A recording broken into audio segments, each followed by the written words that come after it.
Summer backpacking can be absolutely amazing, or when the temperature gets really hot, it could become absolutely miserable. And living in the South, I know this because temperatures can be in the 90s from the beginning of June through the end of September. And when you get into these backpacking trips that are so hot and so miserable, how do you flip the switch and make them enjoyable? Let's talk about it. What's going on? John Kelly here, and today we're gonna talk about what it takes to make a miserable hot backpacking trip maybe not so miserable. We're gonna talk about a few tips here and some ideas and some things that you can use to make those trips a whole lot better. Just a quick heads up, all of the items that we're using in this video, they are going to have affiliate links at the bottom. That just simply means if you click on them, it doesn't cost you any more, but I will get a little bit of a kickback from that to help with the channel so I can do more videos like this. And if you haven't already, make sure you subscribe to the channel and click that notification bell right down there so you find out anytime one of these videos are dropped. All right, enough commercials, let's get on with it. For a lot of people, summer backpacking is the time they're going out the most. It's the time when their kids are out of school and they can take them out and do things with them. It's when people take vacations. If you're a teacher, you've got the summer off, and so this is the time when you like to do a lot of your backpacking. But unfortunately, the summer is when it gets most hot. And unless you live in Canada like Justin Outdoors, you are not having cold weather. You're gonna have really hot weather. Anywhere from Ohio down is going to get really hot in the summertime. And you can either choose just not to backpack, or you can figure out ways to go and really enjoy the trip. So here's a few tips on how to make hot weather backpacking a lot more enjoyable. Tip number one is actually from a buddy of mine, Jeremiah Stringer. He put out a video this past week just talking about some tips to use when you go backpacking. And one of the tips that he said is to take your buff, dip it in water, and put it around your neck. If it gets really hot and temperatures are in the 80s or 90s, being able to have a nice cold buff around your neck is gonna feel fantastic. It's gonna help to regulate your body temperature, and every time you stop to get water, you can rehydrate this thing, cool it back down, and use it again.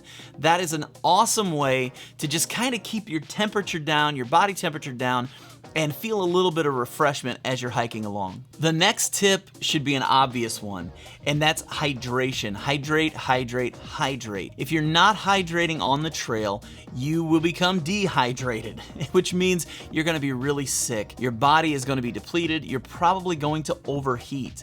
And for me, I know what that's all about. It happened to me last summer. I went out in 90+ degree temperatures with 100% humidity, and I dehydrated, I overheated, and I suffered heat exhaustion. My body temperature got to over 100 and didn't come down for 2 days.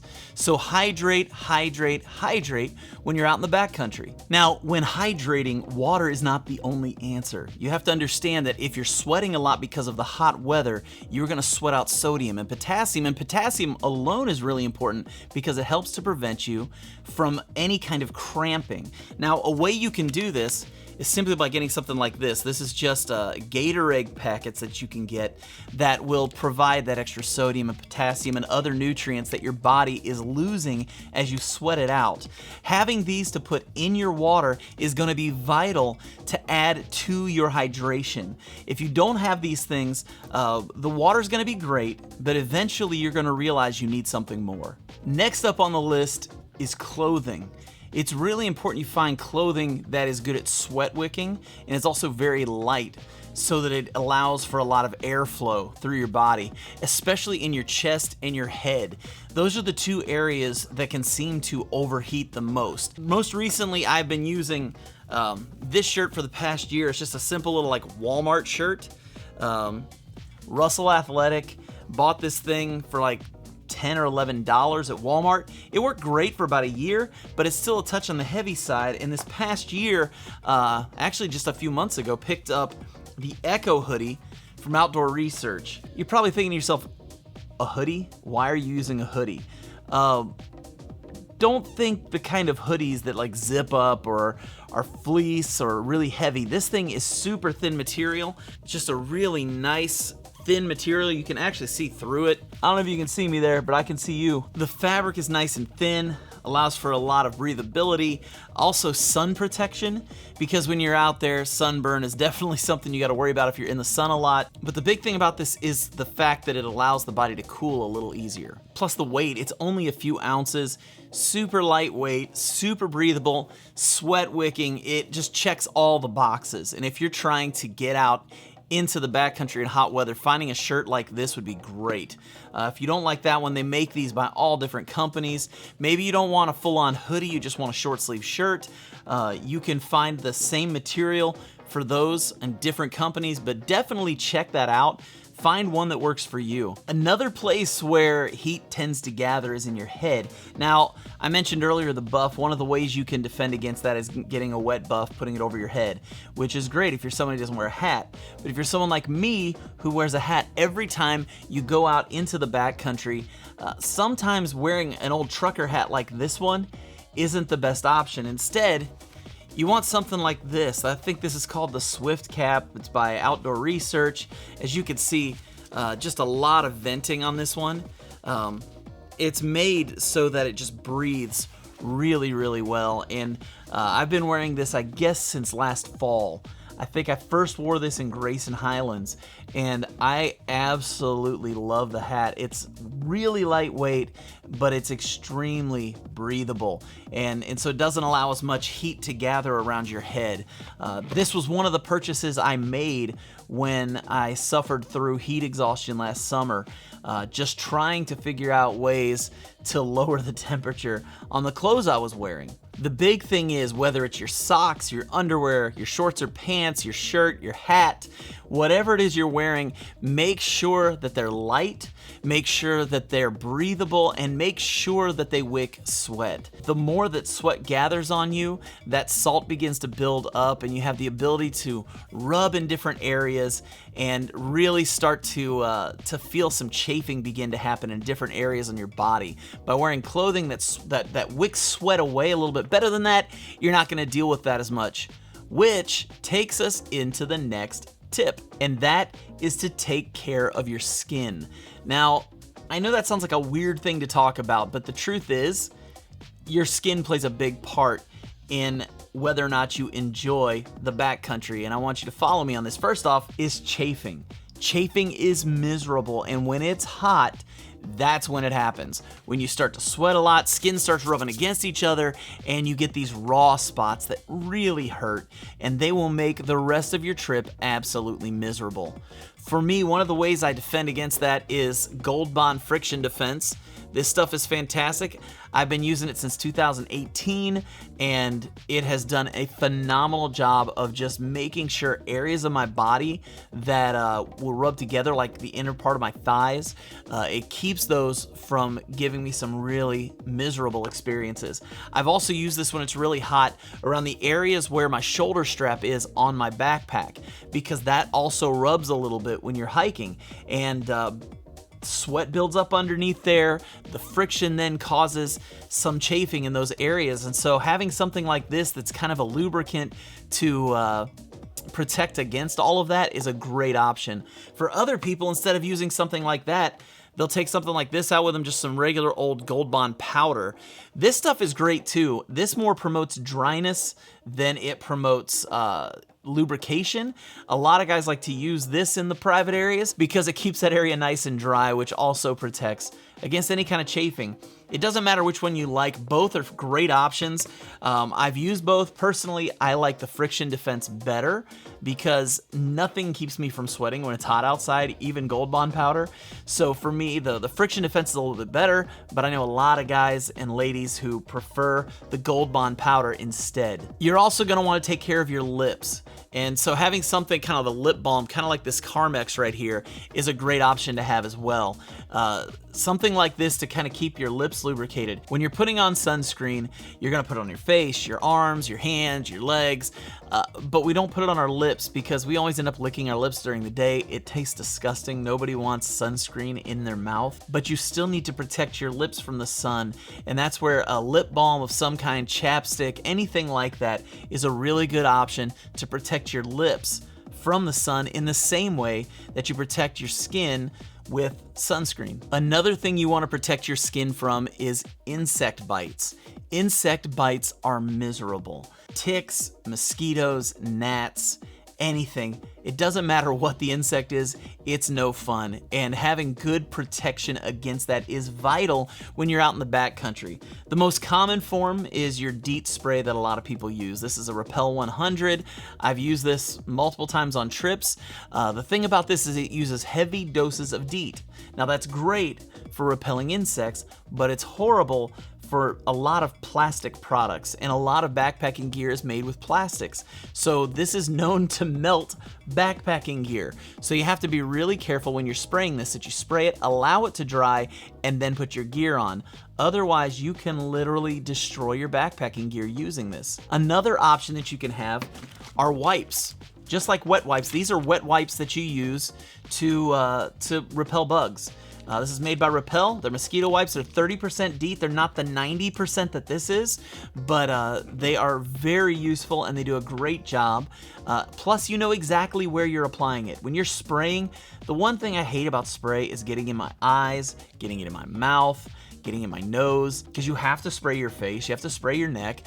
With wipes like this, instead of having to worry about that, you're just wiping it where you don't want the bugs to bite. And so you've really got control over where this goes. And again, it uses DEET, so you've got to be careful. It's not as heavy of a concentration, but because it still has DEET in it, you've got to be careful with your gear that you don't ruin your gear by using these. One other option you also have is picaridin lotion, and this is probably my favorite. This is made by Sawyer, the people who make the Sawyer filters and who also make permethrin.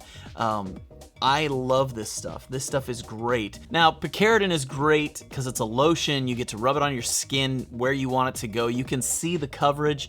You can decide how thick or how thin you want to put it on, and it does a great job of really repelling almost all insects except for black flies. But as we all know, black flies are the demon-winged creatures of the woods. So it's important to really protect your skin not only against the sun, but also against insects.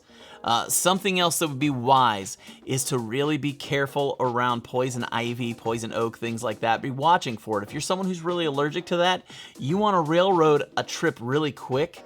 Go step through some poison ivy when it's really hot out and you're sweating like crazy, because your sweat will spread the poison ivy oils to the rest of your body like that. So be very careful when you're hiking through the woods not to get caught up in those areas. If it's hot out, bugs, sunburn, poison ivy, those things are gonna make that trip 10 times worse. So make sure you're prepared for those in hot weather. Tip number 5 is take breaks when you're hiking. You're gonna get hot, you're gonna get sweaty. Don't plan a huge long trip where you've gotta start hiking at 6 and you know you're not gonna be done till 9 without stopping at all. You've gotta make sure you plan your trip in such a way where you can stop and take a 30-minute break here and there. When you're getting water, sit down and relax. When you do your lunch, sit in the shade. Anytime you find a nice shady area where you can sit in the cool, do that, because those are the times where your body's gonna get to recover a little bit, where it's gonna get the opportunity to cool down. When you're hiking up a huge hill and you get to the top of it, if there's a shady area at the top of that hill, take a break. That's okay. Your body needs the time to recover when it's that hot. Drink the water, relax, eat your lunch, soak your feet a little, but take breaks when you're hiking in hot weather so you don't continue to overheat as the day goes on. Tip number 6 is take care of your feet. Your feet will blister more quickly in hot weather than it ever will in cooler weather, because your feet are gonna sweat just like the rest of your body. So when you take those breaks that I was just talking about, soak your feet, wash off all the sweat and grime and everything off of your feet. When you sweat, little salt crystals form inside of your socks and on your feet, and it's those salt crystals rubbing together that cause blisters. It's also dirt building up inside of your shoes and socks and your feet. Taking time to just rinse off your feet, get them cleaned up, to clean any dirt out of your shoes that you can, to wipe off your socks of any dust or dirt or sand. That will be huge towards keeping your feet from getting blistered while you're out on the trail. And when you're hot and sweaty, those blisters can come really fast. So make sure as you hike throughout the day that you are consistently taking care of your feet. Your feet are gonna sweat, it's gonna happen. Take some breaks and let your feet air out and dry out at least once or twice a day on a long hike. And one quick bonus tip that's really not during the trip, but right after, and this comes from backpacking with Jason, and that's have a cooler full of cold drinks when you get off the trail. There is nothing better than ending a hot week of backpacking where you are sweating like crazy, whether it's been an overnighter or it's been a 2-day trip, 3-day trip, 4-day trip.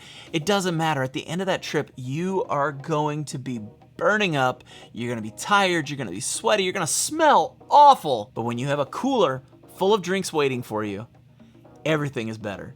So whenever you get done with your trip, make sure you plan in advance, fill a cooler full of ice and cold drinks, and have those waiting in your vehicle. So when you get to the trailhead, when you get to your car, your truck, your SUV, you have drinks waiting for you to help cool things down so that the trip home is just a touch more pleasant. So what about you guys? When the weather gets really hot, do you even go backpacking? What are some tips and tricks that you have when you go out to stay cool and to make the trip more enjoyable?